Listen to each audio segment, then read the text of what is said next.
दोस्तों, आज की सबसे पहली और बड़ी खबर। इस बार 10 दिन पहले आ सकता है मानसून। 21 मई तक केरल तट से टकराने की संभावना। केरल में मानसून 20 मई के बाद किसी भी समय आ सकता है, जो इस बार अपने समय से लगभग 10 दिन पहले दस्तक देगा। केरल में मानसून का आगमन सामान्यतः 1 जून के आसपास होता है। आईएमडी ने इस आशय के संकेत पुणे स्थित आईआईटीएम में विकसित multi modal extended range prediction system का उपयोग करके अपने नवीनतम एक्सटेंडेड रेंज फोरकास्ट के जरिए दिए हैं। बड़ी खबर है, जमशेदपुर स्थित टाटा स्टील के कोक संयंत्र में विस्फोट, 3 लोग जख्मी। झारखंड के जमशेदपुर में टाटा स्टील फैक्ट्री के कोक प्लांट में कथित तौर पर बैटरी फटने से आग लग गई। दमकल की 5 गाड़ियां मौके पर मौजूद, 3 मजदूरों के घायल होने की खबर है। बताया जा रहा है कि कोक प्लांट की बैटरी में विस्फोट हुआ था। फायर टेंडर तुरंत मौके पर पहुंचे और स्थिति को नियंत्रित किया। इस घटना पर झारखंड के मुख्यमंत्री हेमंत सोरेन ने कहा कि जमशेदपुर में टाटा स्टील प्लांट में ब्लास्ट होने की खबर है। जिला प्रशासन टाटा स्टील प्रबंधन के साथ सामंजस्य बनाकर घायलों के त्वरित इलाज हेतु कार्रवाई कर रहा है। बड़ी खबर है, झारखंड में बाल विवाह रोकने के लिए जारी हुआ टोल फ्री नंबर। झारखंड में बढ़ती जनसंख्या, मातृ और शिशु मृत्यु दर को कम करने के लिए झारखंड में बाल विवाह रोकने पर जोर दिया जाएगा। बाल विवाह के मामले में झारखंड देश में तीसरे स्थान पर है। कुछ महीने पहले आए नेशनल फैमिली हेल्थ सर्वे 5 के अनुसार झारखंड में 32% यानी प्रत्येक 10 में से कम 3 लड़कियों की शादी 18 साल से कम उम्र में कर दी जाती है, जिसके कारण से जनसंख्या वृद्धि के साथ साथ कम उम्र में मां बनने की स्थिति में मातृ एवं शिशु मृत्यु दर बढ़ने का भी खतरा बना रहता है। इस समस्या से निपटने के लिए अब महिला एवं बाल विकास विभाग के अलावा स्वास्थ्य विभाग की भी आगे आया है, ताकि बाल विवाह को कम कर मातृ एवं शिशु मृत्यु दर को और कम किया जा सके और जनसंख्या नियंत्रण में भी मदद मिले। बताया गया है कि बाल विवाह रुकवाने के लिए झारखंड में स्वास्थ्य विभाग का टोल फ्री नंबर 104 पर कॉल किया जा सकता है। बड़ी खबर है, बंगाल की खाड़ी के ऊपर बन रहा चक्रवाती तूफान असानी। मौसम विभाग ने कहा है कि दक्षिण अंडमान सागर के ऊपर कम दबाव का एरिया रविवार तक चक्रवात में तब्दील हो सकता है। इस चक्रवात को असानी नाम दिया गया है। यह पूर्वी तट की ओर बढ़ सकता है। यह इस मौसम का पहला चक्रवाती तूफान होगा। मौसम विभाग चक्रवाती निगरानी के अनुसार चक्रवात की सटीक भविष्यवाणी करना अभी जल्दबाजी है, क्योंकि मौसम में लगातार बदलाव हो रहे हैं। भविष्यवाणी के लिए जिन मॉडल का उपयोग किया गया है उनके नतीजों में अंतर है। पूर्वानुमान भी बार बार बदल रहे हैं, इसलिए यह तुरंत नहीं बताया जा सकता कि चक्रवात कहां दस्तक देगा। अंडमान और निकोबार द्वीप समूह में रविवार और तटीय ओडिशा में सोमवार से भारी बारिश होने की संभावना है। बंगाल की खाड़ी के ऊपर सोमवार से 65 से 85 किलोमीटर प्रति घंटे की रफ्तार से हवाएं चलने की संभावना है। मंगलवार से इन हवाओं की रफ्तार 80 से 100 किलोमीटर प्रति घंटा पहुंच सकती है। मौसम विभाग ने प्रभावित होने वाले क्षेत्रों में मछली पकड़ने और पर्यटन गतिविधियों को पूरी तरह बंद करने की सलाह दी है। राज्यों को कहा गया है कि समुद्र से जुड़ी सभी गतिविधियों को रोक दिया जाए। मछुआरों को खास तौर पर 10 मई तक समुद्र में नहीं जाने की सलाह जारी की गई है। बड़ी खबर है, नई शिक्षा नीति 2020 को लेकर पीएम मोदी ने की समीक्षा बैठक। प्रधानमंत्री नरेंद्र मोदी ने शनिवार को राष्ट्रीय शिक्षा नीति 2020 के क्रियान्वयन को लेकर एक हाई लेवल रिव्यू मीटिंग की।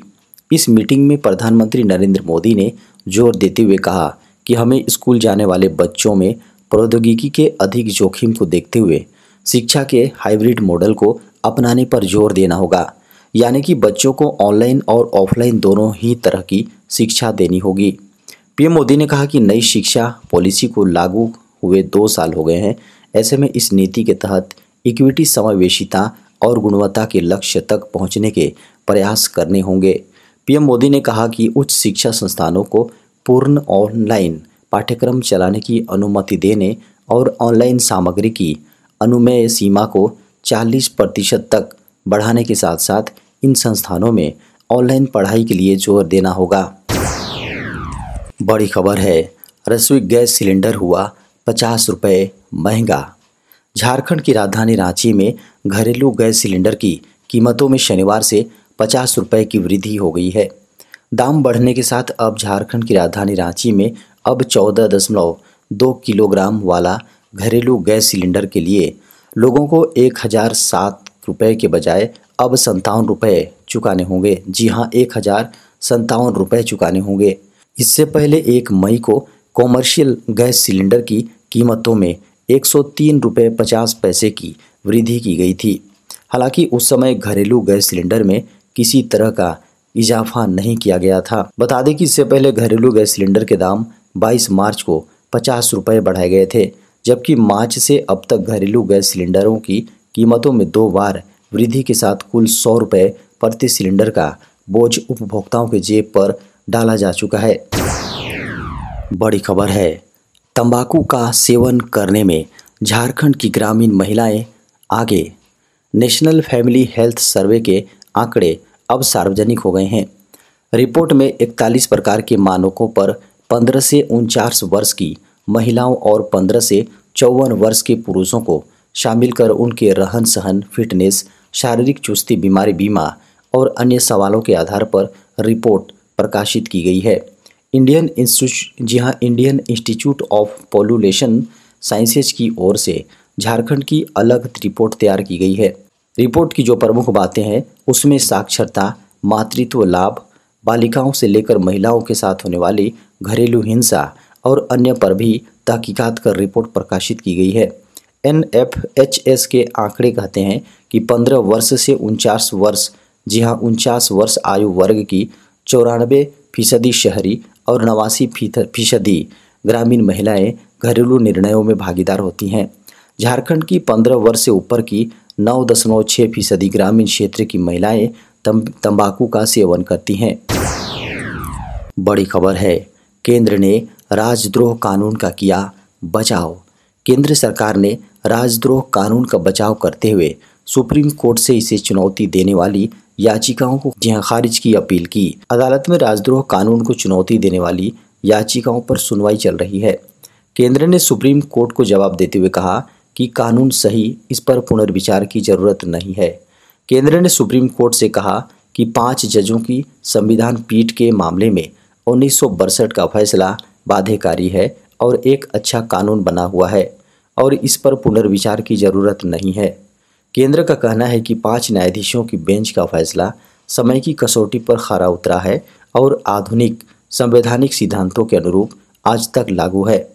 केंद्र ने कहा कि 3 जजों की बेंच IPC की धारा 124A की संवैधानिकता की कानूनी चुनौती पर सुनवाई नहीं कर सकती है। बता दें कि राजद्रोह कानून को चुनौती देने वाली याचिकाएं एडिटर्स गिल्ड ऑफ इंडिया और तृणमूल सांसद महुआ मोइत्रा सहित 5 पक्षों द्वारा दायर की गई थी।